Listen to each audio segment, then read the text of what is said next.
Hello friends, எல்லோரும் எப்படி இருக்கீங்க? நல்லா இருக்கீங்களா? இன்றைக்கி என்ன வீடியோ பார்க்க போகிறோன்னா, எப்பவும் போல் நம்ம வெள்ளிக்கிழமை பூஜை வீடியோ தாங்க பார்க்க போகிறோம். அதுவும் நம்ம காமாட்சி அம்மன் பூஜை ஆரம்பிச்சிருக்கோம். அதாவது 7 வாரம் முடிஞ்சு இது 8வது வாரம். இந்த பூஜையோட சிறப்பு நம்ம ஏதாவது ஒரு விஷயத்தில் கண்டிப்பாக இது நடக்கணும் அப்படின்னு இருந்திருப்போம். அதுக்கு சில தடைகள்லாம் வரத்தான் செய்யும். அந்த தடைகளை நீக்கி பலன் தரக்கூடிய ஒரே பூஜை தான் இந்த காமாட்சி அம்மன் பூஜை. இந்த பூஜை ஸ்டார்ட் பண்ணி நான் ஒரு 7 வாரம் முடித்து இது 8வது வாரத்துக்கு வந்திருக்கேன். ஒவ்வொரு வாரமும் நான் எடுத்த விஷயத்தில் எந்த அளவுக்கு வந்துட்டுருக்கு அப்படின்றத நான் ஒவ்வொரு வாரமும் வீடியோவாக போட்டுட்ருக்கேன். நிறைய பேர் பார்த்துட்ருக்கீங்க. போன வாரம் அதாவது போன வாரம் பூஜை செஞ்ச வீடியோ 7வது வாரம் போட்ட வீடியோ 500 பேர்கிட்ட பார்த்துட்ருக்கீங்க. கண்டிப்பாக இந்த பூஜையை நான் கம்ப்ளீட் பண்ணி இந்த பூஜையோட முழு பலனையும் நான் உங்ககிட்ட ஷேர் பண்ணுவேன். ஏற்கனவே போன வருஷம் தை மாதம் ஆரம்பித்து பங்குனி மாதம் வரைக்கும் இந்த பூஜை நான் செஞ்சேன். அதுக்கு உடனே கரெக்டாக 13வது வாரத்தில் எனக்கு பலன் கிடச்சிது. அதையும் உங்களோட ஷேர் பண்ணியிருக்கேன். உங்களுக்கு டைம் கிடச்சா பழைய வீடியோ போய் பாருங்கள். அதுலேயுமே நல்லா தெளிவாக சொல்லியிருப்பேன். இந்த பூஜை ஆரம்பிக்கிறதுக்கு கண்டிப்பாக காமாட்சி அம்மனோட அந்த அம்பாலோட அருள் இருந்தால் மட்டும்தான் இந்த பூஜையை ஸ்டார்ட் பண்ண முடியும். அப்படி இல்லைன்னா ஏதாவது ஒரு தடை நம்ம ஸ்கிப் பண்ணிவிடுவோம். எனக்குமே இந்த பூஜை ஆரம்பித்து ஒரு 3 வாரம் செஞ்சுட்டேன். அதுக்கப்புறம் பார்த்திங்கன்னா தடை வந்துடுச்சு. ஒரு உறவுக்காரர் ஒருத்தர் இறந்துட்டார். அதனால் பூஜை ஸ்டாப் ஆகிடுச்சு. ஒரு 4 வாரம் செய்யவே இல்லை. 18 நாள் சொல்லுவாங்க இல்லையா, 16 நாள் 18 நாள் ஆயிடுச்சு எனக்கு. அப்போ அந்த பூஜை ஸ்டாப் ஆகிடுச்சு. அதுக்கப்புறம் நான் கண்டினியூ பண்ணி இந்த பூஜை ஸ்டார்ட் பண்ணி இப்போ கரெக்டாக 7 வாரம் முடிஞ்சு இப்போ நான் உங்ககிட்ட பேசிகிட்டு இருக்கிறது 8வது வாரம். அதுவும் தொடர்ந்து என்னால் வீடியோ அப்லோட் பண்ண முடியல. இப்போ இந்த வாரம் பூஜை முடித்தோம்னாக்கா உடனே அந்த வாரத்திலே இந்த வெள்ளிக்கிழமை வீடியோ அப்லோட் பண்ணணும் அப்படின்றது தோணும். ஆனால் ஏதோ ஒரு வகையில் தள்ளி போயிட்டே இருக்கு. ஆனால் வீடியோ உங்களுக்கு கொடுத்துட்றேன். தொடர்ந்து பண்ண முடியல, அதுக்கு ஒரு சாரி சொல்லிக்கிறேன். ஆனால் இந்த பூஜை வெரி வெரி பவர்ஃபுல்லான ஒரு பூஜை. அது முயற்சி செஞ்சு நீங்கள் செஞ்சீங்கன்னா அதுக்கு பலன் கண்டிப்பாக கிடைக்கும். அதே ஒரு விஷயம் என்ன சொல்கிறேன்னா, நம்ம எந்த விஷயத்த மனசார நினச்சிக்கிட்டு இந்த விஷயம் எனக்கு தடை, இந்த விஷயம் நான் செய்ய ஆரம்பிக்கிறேன். உதாரணத்துக்கு என்ன சொல்லனா, இப்போ வீடு கட்டுறேன், அப்புறம் ஒரு இடம் வாங்கணும், அப்புறம் பசங்க படிப்புக்கு ஒரு வேலை கிடைக்கணும் அப்படின்னு, அதாவது தடை ஒன்று இருக்கும். இந்த தடை நீங்கிடுச்சுன்னா நான் அதில் ஜெயிச்சிடுவேன் அப்படின்னு சில விஷயங்கள் இருக்கும். அந்த விஷயத்துக்கு தான் இந்த பூஜை. அதை நீங்கள் ஞாபகம் வச்சுக்கணும். அதாவது சில விஷயங்கள் நம்மளால் அதை செய்ய முடியாது. ஏன்னா அதுக்கு நம்மளோட கர்ம வினைகள் ஒன்று இருக்கும். அந்த வினையை அறுத்து அதுக்கு பலன் தரக்கூடிய பூஜை தான் இந்த பூஜை. ஏன்னா இப்போ நான் ஒரு விஷயத்துக்கு ஆரம்பிச்சிருக்கேன் இல்லையா இந்த பூஜையை, அது என்ன விஷயம் அப்படின்றது நான் சக்ஸஸ் ஆனோன்னே உங்களோட கண்டிப்பாக ஷேர் பண்ணுவேன். ஃபாலோ பண்ணிக்கிட்டே வாங்க. வந்தீங்கன்னா உங்களுக்கு முடிவில் தெரியும். நம்ம முன்னோர்கள்லாம் ஒரு விஷயம் சொல்லுவாங்க. முன்னாடியெல்லாம் பணம் பலம் இருக்கணும் அப்படின்னா படை பலம் இருக்கணும் அப்படின்னு ஒரு பழமொழியாக வச்சுக்கலாம். அந்த மாதிரி சொல்லுவாங்க. அது அந்த காலகட்டத்துக்கு தான். ஒரு 20 வருஷத்துக்கு முன்னாடி வரைக்கும் இதெல்லாம் சாத்தியமாக இருந்தது. ஆனால் இப்போ பார்த்திங்கன்னா இன்றைக்கி இருக்கிற கலியுகத்தில் சில விஷயங்களை நம்மளால் அதை அச்சீவ் பண்ணவே முடியாதுன்ற அளவுக்கு நிறைய மனுஷங்களாலேயே தடைகள் வருது. அது ஏன்னு வச்சுக்கோன்னா, இப்போ இருக்கிற மக்களுக்கு நிறைய சுயநலம் வந்திருக்கு. அதாவது சுயநலத்தோடு வாழ்கிறது தான் வாழ்க்கைன்னு நினச்சி இப்போ வாழ்ந்துட்டுருக்காங்க.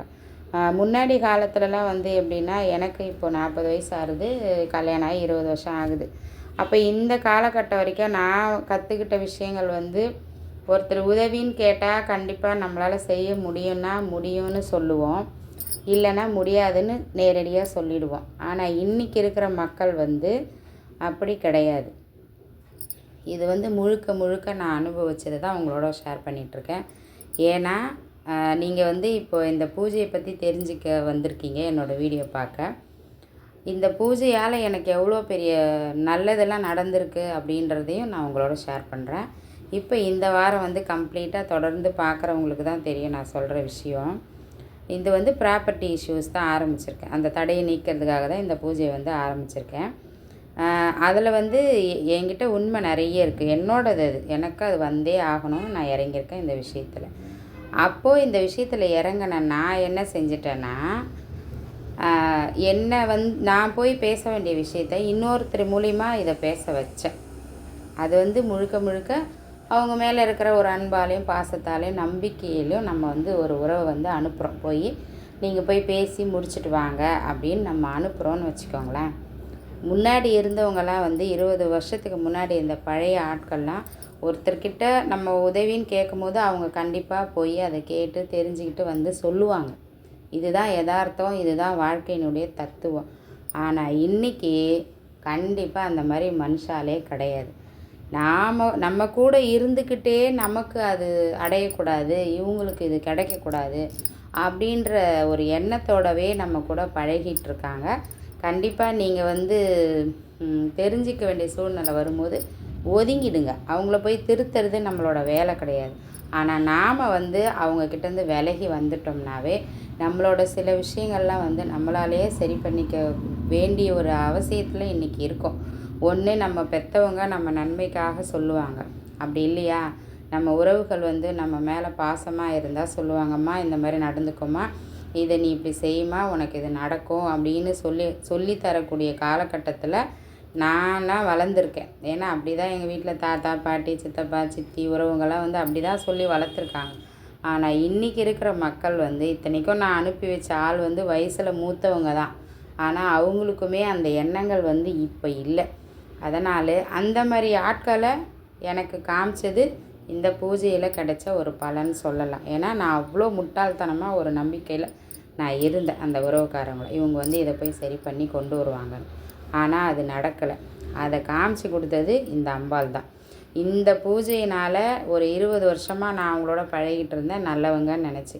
ஆனால் அவங்க நல்லவங்களே இல்லை. இது இப்போ தான் தெரிஞ்சுது. இப்போ எதுக்கு சொல்ல வரேன்னா, ஆன்மீகன்றது வெறும் சாமி கும்பிடுறோம், நம்ம கேட்டதை கடவுள் கொடுக்குறாருன்னு, அதாவது நமக்கு நிறைய நல்லது வேணும்னு நினச்சி நம்ம பூஜை செஞ்சாலும் அந்த பூஜையிலையுமே நமக்கு இருக்கிற கெட்டதையுமே சொல்லி தருவாங்க. இது பக்தியால் மட்டுமே இன்றைக்கி சாத்தியம். காசு பணம் கொடுத்து கூட நம்மளால் சில அனுபவங்களை வாங்க முடியாது. ஆனால் ஆன்மீகத்தில் நம்ம ஈடுபட நமக்கு அந்த புத்தி வளரும். அந்த புத்தி இருக்குது பார்த்திங்களா, இதுதான் நல்லதுன்னு ஒரு வழியில் நம்ம போயிட்டுருக்கும்போது இந்த பக்தி நமக்கு தெளிவுபடுத்தும். இது முழுக்க முழுக்க உண்மை. நான் நிறைய விஷயங்கள் பக்தியால் நான் சாதிச்சிருக்கேன். அதுவுமே எனக்கு இதை செய்யுமா அப்படின்னு யாரும் சொன்னதே இல்லை. நானாக சில விஷயங்களை முயற்சி பண்ணி அது செய்ய செய்ய செய்ய எனக்கு பலன் நிறையவே கிடச்சிது. இதுக்கு இந்த பூஜையில் இந்த பூஜை ரொம்ப சத்தியமான ஒரு பூஜை. இது மகா பெரியவா சொல்லி பக்தர்கள் செஞ்சு பலன் அடைஞ்சதுனால இது வெளி உலகத்துக்கு இந்த பூஜை வந்திருக்கு. இந்த காமாட்சம்மன் பூஜைக்கு நம்ம ஸ்லோகன் சொல்லணும், அம்பாளுக்கு பாட்டு பாடணும், நம்ம கையால் நெய்வேத்தியம் செஞ்சு வைக்கணும் அப்படின்றதெல்லாம் என்னை பொறுத்த வரைக்கும் அது முடிஞ்சால் செய்யலாம். இப்போ எனக்கு சமஸ்கிருதம் தெரியாது.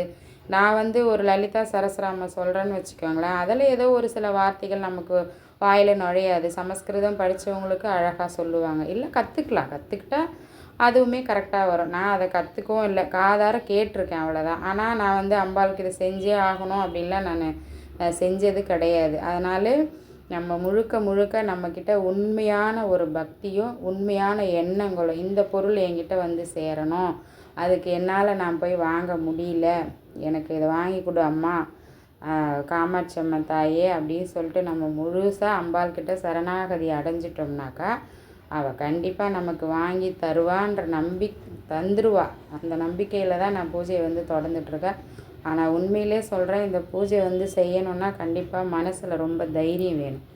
ஏன்னா இந்த அம்மா நமக்கு கேட்டதை வாங்கி கொடுக்குற வேலையை மட்டும் செய்ய மாட்டாங்க.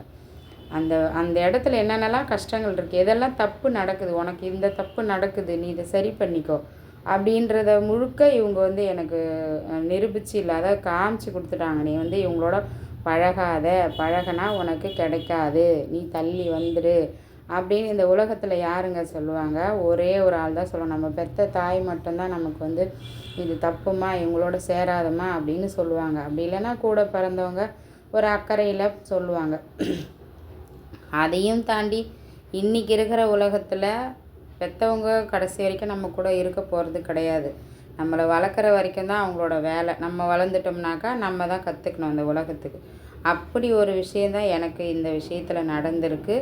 உண்மையிலே சொல்கிறேன், இந்த பூஜை வந்து உங்களுக்கு ஏதாவது வராத ஒரு பொருள் எனக்கு இது சேர்ந்தே ஆகணும், இது எனக்கு கிடைக்கணும், என்னால் இதை போய் பேசி வாங்கிக்க முடியலம்மா, நீங்கள் வந்து உதவி செய்யுங்க அப்படின்னு இந்த பூஜையை நீங்கள் ஆரம்பிச்சிங்கன்னா கண்டிப்பாக பலன் கிடைக்கும். போன வாட்டி நான் செஞ்ச பூஜை வந்து என் பொண்ணு காலேஜ் சீட்டுக்காக ட்ரை பண்ணேன். அதுவுமே சக்ஸஸ்ஃபுல்லாக அவளுக்கு சீட்டு கிடச்சிருச்சு. அழகாக இப்போ படிச்சிட்ருக்கா. இது வந்து எனக்கான தேவையான ஒரு பொருளை வாங்கிறதுக்காக, அந்த தடையை நீக்கிறதுக்காக இந்த பூஜை ஆரம்பித்தேன். ஆனால் உண்மையிலே இந்த பூஜை வந்து தொடர்ந்து செய்ய முடியல என்னால். காரணம் என்னென்னா, ஏதோ ஒரு கர்ம வினைகள் இருந்திருக்கு நான் வாங்கக்கூடிய அந்த பொருள் மேலே. அதை வந்து தீர்க்கறதுக்காக அம்பாள் நிறைய டைம் எடுத்துக்கிறாங்க. அதுக்கான மன தைரியத்தையும் இந்த பூஜை வந்து நமக்கு கொடுக்கும். கண்டிப்பாக ட்ரை பண்ணுங்கள். அதுக்கப்புறம் என்ன சொல்கிறேன்னா, இந்த பூஜையோட டீட்டெயிலே இப்போ நடுவில் சொல்லிடுறேன், ஃபஸ்ட்டே சொல்லலை.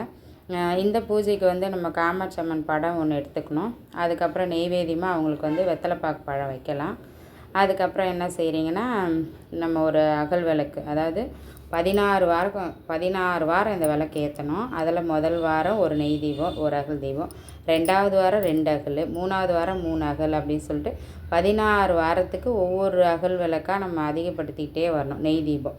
அப்படி நம்ம அதிகப்படுத்திக்கிட்டே வரும்போது 16வது வாரம் நம்ம கையால் ஏதாவது ஒரு நெய்வேத்தியம் செஞ்சு வச்சு நம்ம பூஜை பண்ணலாம். இதில் இன்னொரு விஷயம், ஒரு விஷயம் அடங்கியிருக்கு. இந்த பூஜையை நான் செஞ்சுக்கிட்டே வரும்போதே எனக்கு அம்பாள் காமிச்ச ஒரு வழி ஒன்று, ஒரு விஷயம் வந்து நான் பூஜைக்கு போயிட்டுருக்கேன். அதையுமே நம்ம இந்த பூஜையில் நம்ம எதை நினச்சி இந்த பூஜை ஆரம்பித்தோமோ அதோட பலன் கிடைச்சோடனே உங்களுக்கு நிறைய இன்னும் டீட்டெயிலாக உங்களுக்கு நான் சொல்கிறேன். இன்றைக்கி காலகட்டத்தில் இந்த வார பூஜையில், இந்த வார வீடியோவில் நான் என்ன சொல்கிறேன்னா, நீங்கள் உங்களுக்கு ஒரு விஷயம் ஒருத்தர்கிட்ட போய் பேசி அடையணுன்னா கண்டிப்பாக நீங்களே போய் பேசுங்க. தயவு செய்து நடுவில் இந்த உறவுக்காரவங்களையோ இல்லை நம்மளோட சொந்த பந்தமோ அது மாதிரிலாம் வேண்டான்னு எனக்கு தோணுது. எனக்கு தெரிஞ்சதெல்லாம் ஒன்றே ஒன்று தான், நம்ம தான் களத்தில் இறங்கி இன்றைக்கி நம்மளோட வேலைகளை தீர்த்துக்கணும். கண்டிப்பாக சான்ஸே இல்லை. ஏன்னா இன்றைக்கி யாருமே சரியில்லை. அவங்கவுங்களோட பிரச்சனைகளை அவங்கவுங்க ஃபேஸ் பண்ணுறதுக்கு தயாராகவே இல்லை. அப்போ நம்ம பிரச்சனையை கொண்டு போய் அவங்கக்கிட்ட கொடுத்தா நம்ம தான் பைத்தியம் மாதிரி நம்பிகிட்ருக்கோம். அவங்க நமக்காக செய்வாங்க. அது ஒரு துளி கூட அவங்க நமக்காக செய்யறதில்லை. முழுக்க ஏமாற்றங்களே நிறைஞ்சு, அந்த ஏமாற்றம் மட்டுமே நான் கற்றுக்கிட்டு இப்போ உட்காந்துட்ருக்கேன். அந்த ஏமாற்றத்தை கற்றுக் கொடுத்த ஒரே தெய்வம் அந்த காமாட்சி அம்மன் மட்டும்தான். கண்டிப்பாக இந்த அம்மாவை நம்புங்க. இந்த பூஜை வந்து 16 வாரம் முடிஞ்ச பிறகு நீங்கள் ஆரம்பிச்சுக்கோங்க வீடியோ பார்க்குறீங்கன்னா. ஏன்னா நான் வந்து இப்போ ஸ்டெப் பை ஸ்டெப்பாக சொல்லிக்கிட்டு வரேன். அப்போ நீங்கள் திடீர்னு ஆரம்பித்து முடிக்கிறதுக்குள்ளவே எனக்கு பலன் கிடைக்கலான்னு கேட்கக்கூடாது. அதனால் என்ன சொல்கிறேன்னா, 16 வாரம் என்னோடய வீடியோஸை பார்த்து நீங்கள் வந்து ஃபுல்லாக அதோடய டீட்டெயில் தெரிஞ்சுக்கிட்டு அதுக்கப்புறம் ஒரு நல்ல வளர்பிறையில் வர ஒரு வெள்ளிக்கிழமையில் நீங்கள் இந்த பூஜை ஆரம்பிச்சுக்கலாம். ஏன்னா இது வந்து ரொம்ப பவர்ஃபுல்லான ஒரு பூஜை. நிறைய பேர் இதை வீடியோஸ் போட்டிருக்காங்க. ஆனால் நான் வந்து இது வருஷந்தோறும் ஒவ்வொரு விஷயத்துக்காக இதை செய்யலாம் அப்படின்னு முடிவு பண்ணி தான் இந்த வருஷம் தை மாதம் இந்த பூஜையை நான் ஆரம்பித்தேன். வெற்றிகரமாக நம்ம 7 வாரம் முடிச்சிட்டோம். இது வந்து 8வது வாரம். ரொம்ப நல்லாவே இருக்கும். அதாவது இந்த வெள்ளிக்கிழமை இந்த பூஜை செய்யும்போது அம்பாலோட அந்த பிரகாசமான ஒரு ஒளி தெரியும் நம்ம மனசுக்குள்ளே. அவங்களுக்கு வந்து இந்த மாதிரி படம் வச்சு வாசனைப்பூ, ஏதாவது மல்லியோ இல்லை ஜாதி மல்லியோ அந்த மாதிரி சம்திங் கூட போடலாம். இந்த மாதிரி படத்துக்கு அலங்காரம் பண்ணிவிட்டு அந்த பூஜையை முடிச்சுட்டு ஒரு நிமிஷம் அந்த பூஜை அறையில் நின்று அந்த விளக்கு ஒளியில் அந்த அம்பாவை பார்த்திங்கன்னா அவ்வளோ ஆனந்தமாக இருக்கும். அதை நான் முழுக்க அனுபவிச்சுட்டு தான் இருக்கேன் வாரந்தோறும். ஏன்னா 16 வாரம் கழித்து அம்பாள் மறுபடியும் இந்த பூஜை நம்ம தொடர்ந்து செய்யக்கூடாது. வருஷத்துக்கு ஒரு தடவை செய்கிறோம்னாக்கா நடுவில் ஒரு 2-3 மந்த் கேப் விட்டுட்டு நம்ம வேறு ஒரு விஷயத்துக்காக செய்யலாம். எல்லா விஷயமுமே அப்படி தானே. ரொம்பவும் ஒருத்தரை போய் தொந்தரவு பண்ணோம்னாக்கா அவங்களுக்கு வந்து நம்ம கொஞ்சம் தேவையில்லாதவா ஆகிடுவோம். அதனால் என்னை பொறுத்த வரைக்கும் வருஷத்தில் ஒரு தடவை செய்யலாம். அப்படி ரொம்ப அவசியம் தேவைப்படுதுன்னா 2 மந்த்து கழித்து ஸ்டார்ட் பண்ணிக்கலாம். ஓகேங்க. என்னோடய வீடியோஸ் பிடிச்சிருந்தா லைக் பண்ணுங்கள், ஷேர் பண்ணுங்கள், மறக்காமல் கமெண்ட் பண்ணுங்கள். நிறைய பேர் பார்க்குறீங்க, 500 பேர்கிட்ட பார்த்துருக்கீங்க. ஆனால் இதில் வந்து இன்னும் நிறைய பேசலாம். பக்தின்றது வந்து பக்தியால் எல்லாம் நடக்குமா அப்படின்னு கேட்பாங்க. என்னை பொறுத்த வரைக்கும் பக்தியால் நான் நிறைய அடைஞ்சிருக்கேன். நிறைய புரிஞ்சுது, நிறைய தெரிஞ்சிக்க வேண்டியது இருந்தது. நிறைய எண்ணங்கள் வந்து சுருங்கியிருக்கு. சில எண்ணங்கள்லாம் நம்மளை போட்டு தொந்தரவு பண்ணிக்கிட்டே இருக்கும். அதெல்லாம் கண்ட்ரோல் பண்ணனா இந்த மாதிரி பக்தி பண்ணுங்கள். இன்றைக்கி வந்து எங்கள் வீட்டில் வெள்ளிக்கிழமை குத்து விளக்கு பூஜை, குலதெய்வத்துக்காக நான் இந்த பூஜை செய்கிறது. அதுக்கப்புறம் பார்த்திங்கன்னா காமாட்சி அம்மன் பூஜை. அதுக்கப்புறம் பார்த்திங்கன்னா எங்கள் வீட்டில் சபரிமலைக்கு மாலை போட்டிருக்காங்க. அவருக்குமே காலையிலே நம்ம வெள்ளிக்கிழமை பூஜையோடு சேர்த்து ஐயப்பனுக்கும் விளக்கேற்றி 108 சரணம் சொல்லி அவர் பூஜையும் இந்த வார வெள்ளிக்கிழமை பூஜையில் முடிச்சிட்டோம். அதே மாதிரி நம்ம பக்தியில் மேலே போக போக நிறைய தெய்வங்கள் வந்து நமக்கு உதவியாக வருவாங்க. அப்படி தான் எங்கள் வீட்டில் ஐயப்பன் பூஜையுமே வந்து ஒரு 10 நாள் தான் அவரால் விரதம் இருக்க முடியும். இருந்து அவர் கோயில் போயிட்டு வந்துடுவார். அப்போது ஒரே பக்தியாக இருக்குது எங்கள் பூஜை அறையில். எல்லாம் வெள்ளிக்கிழமை பூஜை, அதுக்கப்புறம் காமாட்சி அம்மன் பூஜை, ஐயப்பனோட பூஜை. சின்ன இடம்தான், இருந்தாலும் அதில் வந்து நிறைய நம்ம மனசுக்கு என்ன தெய்வம்லாம் தோணுதோ அவங்கெல்லாம் வந்து நம்ம பூஜை செஞ்சுக்கலாம். ஓகே, வீடியோ பிடிச்சிருந்தா கண்டிப்பாக ஒரு லைக் போட்டுருப்பாங்க. ஓகே, பாய், தேங்க்யூ.